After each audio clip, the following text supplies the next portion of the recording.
व्यंग्य रचना का शीर्षक है अमेरिका से शिकायती फोन।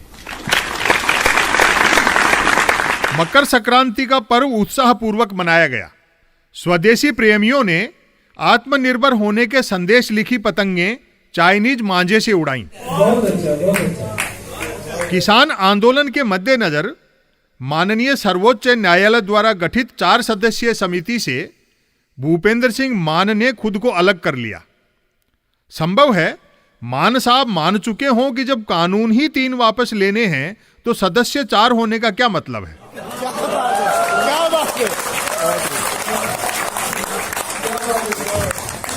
मेरे व्यंग्यों से तिलमिलाए एक भारतीय महानुभाव का अमेरिका से फोन आया।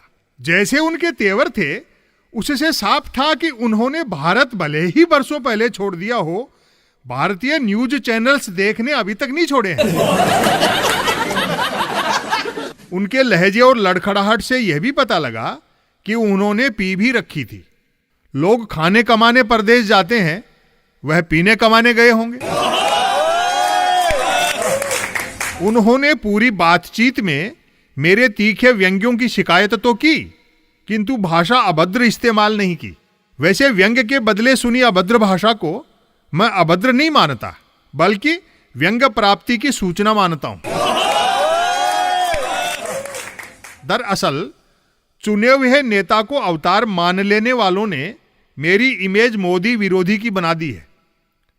मैं यदि यह भी कह दूं कि मोदी जी विकास के दम पर ही दोबारा जीत कर आए हैं, तब भी वे उलाहना देते हैं कि शर्म नहीं आती मोदी जी के बारे में झूठ फैलाते हुए।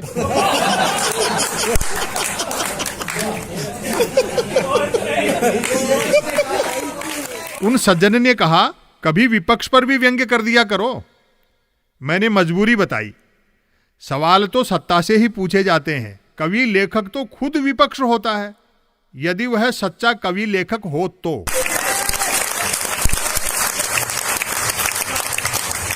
मैंने 2014 से पहले की सरकार पर भी व्यंग्य लिखे थे। इस सरकार के बाद जो आएगी, जो कि आना तय है, क्योंकि अमर तो अमर सिंह भी नहीं होते, उस पर भी लिखूंगा। उन्होंने आक्रोश व्यक्त किया, बैलेंस किया करो, एक तरफा क्यों बोलते हो। मैंने कहा, जी बैलेंस करने के लिए ही तो एक तरफा बोलता हूं।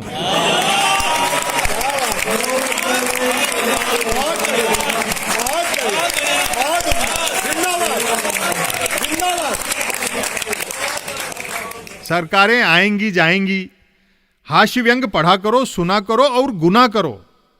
कोरोना काल है, खूब हंसो और तालियां बजाओ। हंसने से इम्यूनिटी बढ़ती है और तालियां बजाने से वायरस मरता है।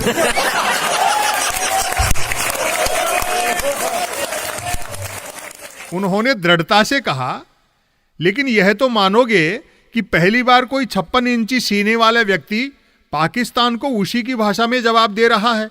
मैं मुस्कुराते हुए बोला, सर बेचारा पाकिस्तान हमारे सामने टिकता कहां है।